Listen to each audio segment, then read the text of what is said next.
For those of you who are fans of Masters of the Universe, also known as He-Man, but the proper name of the brand is Masters of the Universe, well, you probably know the main characters. He-Man, Skeletor, Battle-Cat, Orko, and maybe even Man-at-Arms. Those tend to be the characters that come up the most when people poll just the general public about the brand, but there's a lot more characters out there. And even with the huge base of characters, the core characters still have huge backstories that are unknown by a lot of the general public. And in particular, Man-at-Arms, while he was a huge part of the animated series, an original figure from the '82 toy line, and one of the best mustache wearers of all time, he has quite a history, and he's been through quite a lot, which included in the 2000X series being transformed into a Snake Man and having to serve King Hiss, and eventually dying at the hands of Clamp Champ during the second Ultimate Battleground, having to face off against one of his own students. So, with so much happening to Man-at-Arms, why is it that fans kind of pushed back against these changes? We fear change. And that's kind of true. A lot of diehard fans, while the art of storytelling involves change, tend to want to keep their characters the same. They want Skeletor and He-Man to fight forever. But the thing is, with good storytelling, consequences are very, very important. And this was a big reason why changes happened to Man-at-Arms and other characters, but to him in particular. I mean, Anakin needed to grow up and become Darth Vader in order to tell the story of Star Wars. He couldn't just stay that little boy on Tatooine. And the Grimace had to grow up and become Thanos in order for the Marvel Universe to be told. So what is the story of Man-at-Arms, and how did he go from a young private in the royal household to eventually one of the leaders of the Masters of the Universe, a Snake Man and beyond, and what was his fate planned beyond that? Well, let's dive in. So, as I noted earlier, Man-at-Arms was one of the original figures released in the 1982 lineup. He was originally designed to be an antagonist to He-Man, kind of a foil. As He-Man wanted to just kind of smash things, he was more of a planner. The role was recast a bit in Filmation when not only did he get his trademark facial hair, but he was made more of a mentor, and he was going to be the father figure to Adam and Teela, and almost literally to Teela, having raised her. The mustache made its return in some later toys, but it was used in Filmation to also show different periods of his life, so you could easily recognize when he was younger, such as when he trained with Decker, who was the Royal Man-at-Arms before him, and took young Duncan, that's Man-at-Arms' real name, under his wing. And the two of them were very much like, a superhero and a sidekick, traveling around Eternia, fighting evil, righting wrongs, and, doing other fun things that, heroes and sidekicks do, like, Bender and Fry, or Green Arrow and Red Arrow, Speedy. Okay, well, either way, they were the Eternia version of kind of, superhero and his sidekick. And they had many, many adventures together as Duncan continued to train under Decker's tutelage. Eventually, of course, Man-at-Arms grew up and took his place as the new Man-at-Arms, that's a title, in the Royal Army. And Decker retired to Orcas Island to enjoy a life well earned. And much like Man-at-Arms' mustache helped age him, Decker's eye patch and full beard was also added as a visual to help age Decker and show that he was now in his retirement time, because toys and cartoons and comic books are a visual medium. And that's why things like beards and eye patches and eye scars and things like that help to tell the reader that a character has moved on and has taken on a new role. With Decker, actually, in particular, his mustache literally became the influence for Duncan's mustache. In fact, behind the scenes, we actually digitally took the file of Man-at-Arms' mustache and put it on Decker's face so that it would literally be the same mustache on the toys. Pretty cool, huh? All right, so back to Man-at-Arms. So here he is, promoted to head of the Royal Army, not captain of the guard, but Man-at-Arms, which means he's overseeing all security forces, not just the troopers. And as a natural inventor, he modified his armor from the standard soldier of Eternos Palace to include, well, lots more arms, lots more weapons, lots more blades, a lot more blasters. He was always modifying his his armor and the armor of his allies to improve it and find new ways to use the armor and the weapons to combat the evil forces trying to take over Eternia. And he basically never stopped, constantly coming up with new revisions for his armor for new and different types of foes. If he was fighting the Horde or fighting the Snake Men, he would incorporate weapons into his armor specific for those adversaries in order to give himself a constant advantage on the battlefront. During his, well, not youth, but transition from youth to manhood, he stumbled upon Castle Grayskull and wound up saving the life of a young sorceress. And because of this, he earned her trust, and she let him in her confidence, letting him know about the power of Grayskull, the destiny of the soon-to-come Prince Adam, as well as Princess Adora. And that's how Man-at-Arms became one of the 3 allies that knew Adam's secret that he transformed into He-Man. As well as knowing his secret, Man-at-Arms was also known as the creator of most of the Masters of the Universe, vehicles, including the Wind Raider. He also served King Randor during the Great Unrest, along with other members of the team that would become the Masters of the Universe. You can see him fighting side by side with Randor during the great duel against Keldor and his forces, right before Keldor is mortally wounded and needs to become Skeletor. So back to the sorceress. While she was the guardian of Castle Grayskull, she did occasionally have, I guess, her walkabouts, if you will, needing to get out there and see Eternia and, I guess, stretch her feathers a little bit. One of these walkabouts was explored in the 2000X series, where we see her going to one of the small villages, and she meets a handsome wounded soldier who has a bit of amnesia after some wounds from the battles of the Great Unrest. They fall in love and get married, and eventually, well, the sorceress never really learns truly who he is. It was going to be revealed over time that this wounded warrior, you saw his arm bandage there, was Fisto, Malcolm, Duncan's younger brother.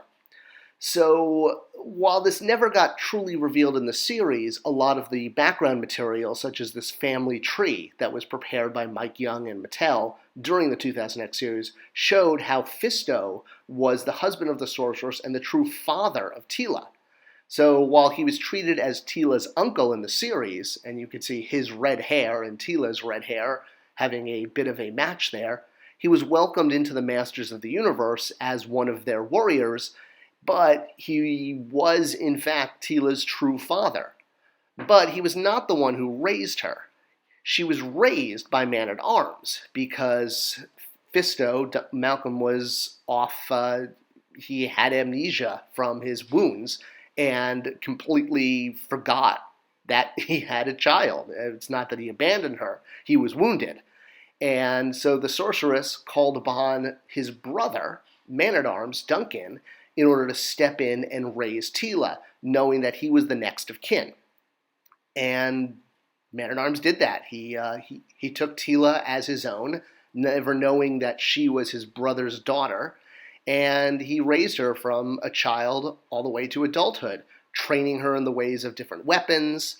And Sorceress knew that this child, her daughter, was eventually going to become her replacement, the new Sorceress of Castle Grayskull one day, which is why she needed her to be protected and ensured that she was raised right, if you will. And she knew from her relationship with Duncan when he had saved her that he was true of heart, brave, courageous, knowledgeable, everything that Teela would need in a foster father. And Duncan took to this. He trained her in many different aspects of life, taking her education and the education of many of the young children of Eternos Palace, including Prince Adam, into sort of under his wing and overseeing all of their formal training, education, and knowledge about weapons and warfare, knowing that they were going to have to grow up to be great fighters. And while he was sometimes busy with his work and not always completely attentive, letting Tila sort of walk away with a magic staff accidentally, he was always there, even when Prince Adam and Tila started having a bit of a romantic, shall we say, feelings. Well, what's a father going to do? But he always was keeping an eye on her, not only as a warrior, but as his daughter, and as a very protective father, if only a foster father. All of this changed when the Snake Men returned and King Hiss brought out the Serpent's Ring, an ancient Masters of the Universe Eternian artifact which transformed humans into snakes. ManAtArms, Tila, and Mekaneck were all transformed during a huge battle with the Snake Men. Fortunately, Mekaneck and Tila were able to recover from this magical transformation. ManAtArms as well, but all of them maintained sort of the magical transformation DNA within them, and ManAtArms knew this and took steps to protect himself. So in the final episode of the 2000X series, which was told in a pack-in comic book with the DVDs, it's revealed that ManAtArms reverts back to his snake form. King Hiss is able to trigger the DNA that he still has, and the transformation became permanent. So now Duncan, in a new form, becomes Snake Man-at-Arms and joins the Snake Men permanently as their weapons master. So, and this was done not only from a story standpoint in order to show consequence and the characters moving forward and the story actually having, depth and consequence, but it also put ManAtArms in a place where he transformed several of his former warriors into Snake Men to create his own squad, as well as vehicles for the Snake Men. And so this was, no pun intended, a vehicle for Mattel to introduce snake vehicles for the Snake Men as toys for the toy aisle, since the Snake Men needed vehicles as well, just like the Heroic Masters and Skeletor's Warriors, and eventually the Horde were going to have. So by having ManAtArms become Snake Man-at-Arms, he was now in a place to help create these vehicles for King Hiss, much as he had done for King Randor previously. With ManAtArms out of the picture and now becoming a Snake Man in King Hiss's army, Clamp Champ had stepped up and became the new ManAtArms, taking over his role as head of the armed forces for King Randor. And during the huge battle called the Second Ultimate Battleground, where ManAtArms fought on the side of the Snake Men against the Masters, he eventually became involved in a duel with Clamp Champ.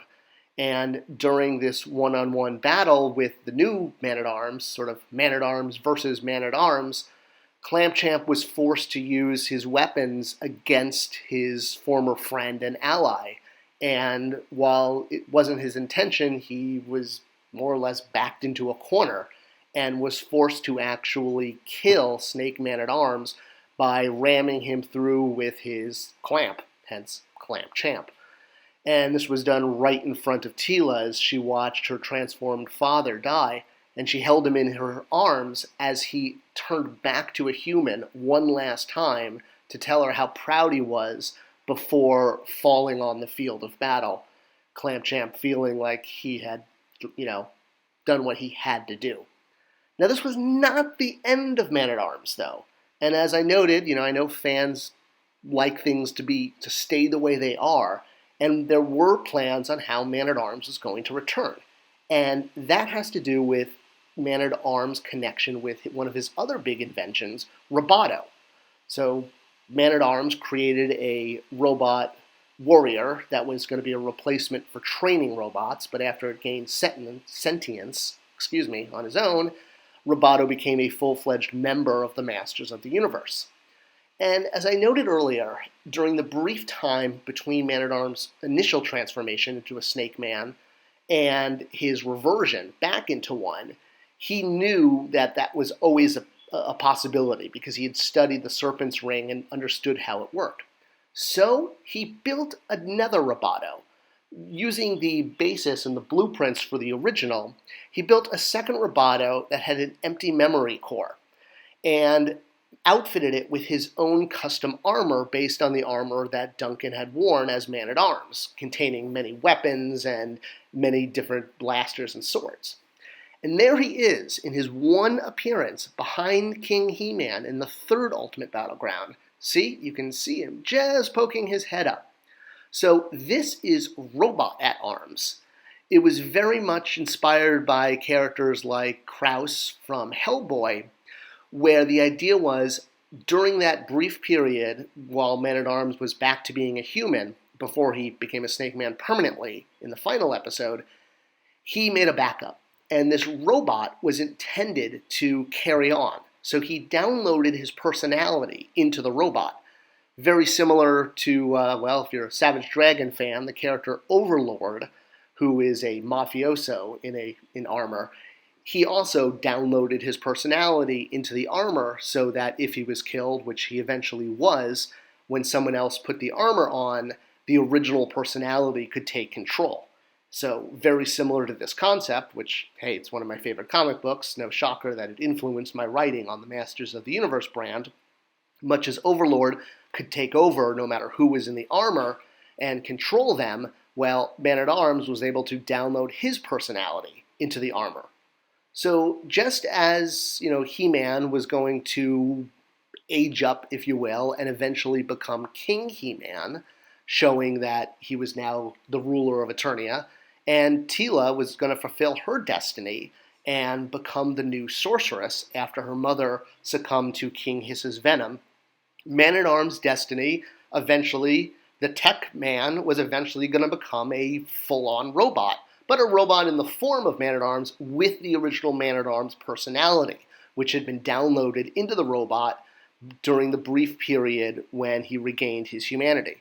We had big plans for using this character and maybe even making a toy of him, and he has one little appearance there, right behind King He-Man during that battle. Unfortunately, he never reached his full potential, and as all toy lines must end, we never got to not only a figure of this character, but doing more storylines and really showing that that character behind King He-Man was Man-at-Arms returned, but now in a robot form with his original personality downloaded inside. So hey, consequences. It's all about good storytelling and having characters move forward. And while I get it, so many of us fear change and want things to remain the same, moving Man-at-Arms forward was a way of making the story have a lot of gravitas to it. I hope you enjoyed this video, and if you did, please do share it with others. It's how YouTube knows to keep sharing it. Thanks for watching. Comments always below and I answer, and I'll see you guys in the next video. Thanks so much.